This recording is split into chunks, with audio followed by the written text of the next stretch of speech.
Hello students, मैं हूं आपकी टीएमएम तानिया मैथ्स मैडम। आज हम पढ़ेंगे class 10 maths chapter 3 pair of linear equation in two variable का इंट्रोडक्शन।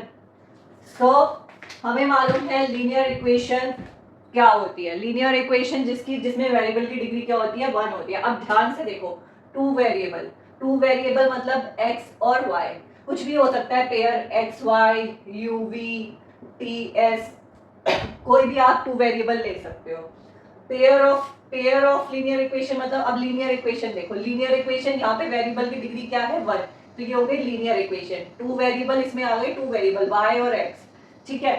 पेयर मतलब दो इक्वेशन, ये फर्स्ट इक्वेशन, ये second equation. y is equals to half of x, first equation, 3x plus 4y is equals to 20, ये second equation. ये दो equation, linear equation जिसमें two variable हो, उनको बोलेंगे pair of linear equation in two variable.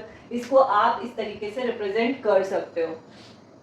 Solution of linear equation, solution क्या होता है लीनियर इक्वेशन का, the value of x and Y की वो value which satisfy both the equation. X और वाई की वो वैल्यू जिसमें लेफ्ट हैंड साइड इक्वल हो जाए राइट हैंड साइड के, ठीक है। जो लेफ्ट साइड पे है वही राइट हैंड साइड पे आ जाए, तो वो एक्स और वाई की वैल्यू उसका सॉल्यूशन होगी। अब देखो example, put x is equals to 4, y is equals to 2 in equation 1 and 2। रखो y क्या है 2 is equals to 1 upon 2, x क्या है 4, 2 2 जा 4, तो क्या आ गया 2 is equals to 2 आ गया, तो ये सेटिस्फाई हो गई। अब सेकंड वाला देखो, सेकंड इक्वेशन, इसमें रखो x कितना है 4 प्लस 4, y कितना है 2 इक्वल्स टू 20, 12 प्लस 4 2 जा 8 इक्वल्स टू 20, कितना हो गया 20 इक्वल्स टू 20।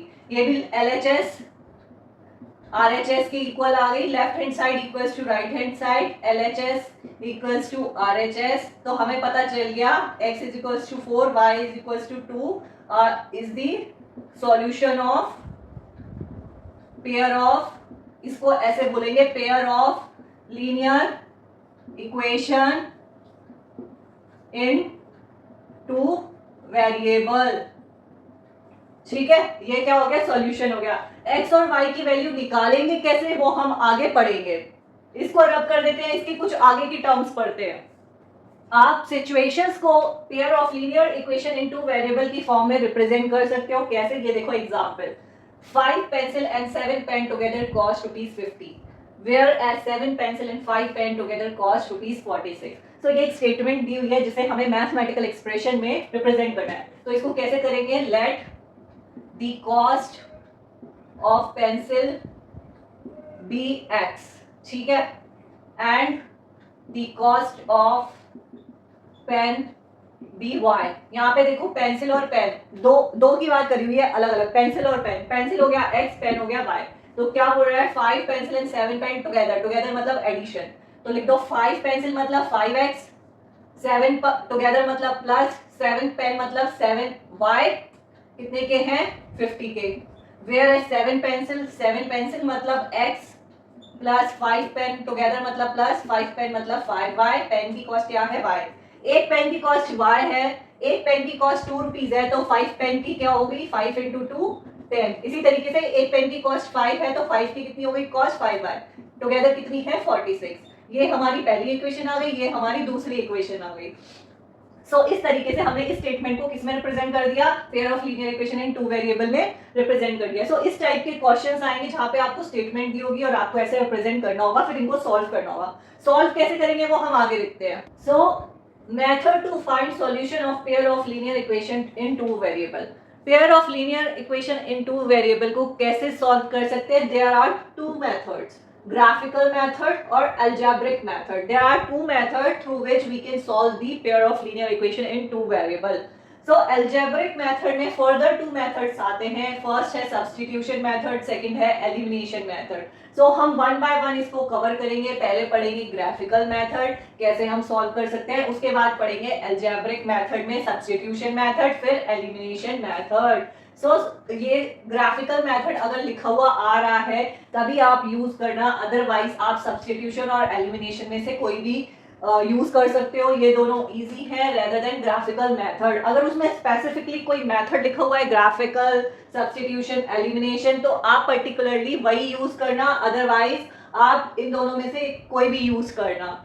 सो इसको रब करते हैं। जब हम पेयर ऑफ लीनियर इक्वेशन को सॉल्व करते हैं तो हमारे थ्री टाइप के आंसर्स आते हैं, थ्री टाइप की कंडीशंस होती है, हम उसको पढ़ते हैं, इनको रब कर देते हैं। जब हम pair of linear equation in two variable का सॉल्यूशन फाइंड आउट करेंगे वेदर ग्राफिकली और एल्जेब्रिकली, तो हमारे पास थ्री पॉसिबिलिटीज होंगी। फर्स्ट, हमें मालूम है लीनियर इक्वेशन का ग्राफ कैसा होता है? Straight line. क्या आएगा? Straight line. ठीक है, ये हमें मालूम है लीनियर इक्वेशन है तो ग्राफ कैसा बनेगा? एक स्ट्रेट लाइन फॉर्म होगी। हमारे पास क्या है? टू इक्वेशन है तो हमारे पास कितनी लाइन होंगी? टू लाइंस होंगी। सो हमारे पास टू स्ट्रेट लाइन आ गई। ठीक है, अब ग्राफिकल रिप्रेजेंटेशन के थ्री पॉसिबिलिटीज देखो। पहला है, इसको अच्छे से समझना है, पूरे चैप्टर में यही यूज होंगे, 3 पॉइंट। कंसिस्टेंट पेयर ऑफ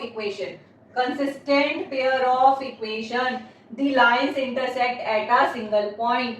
अगर ये लाइन एक पॉइंट पे इंटरसेक्ट कर रही है तो वो क्या होगी? Consistent pair of equation.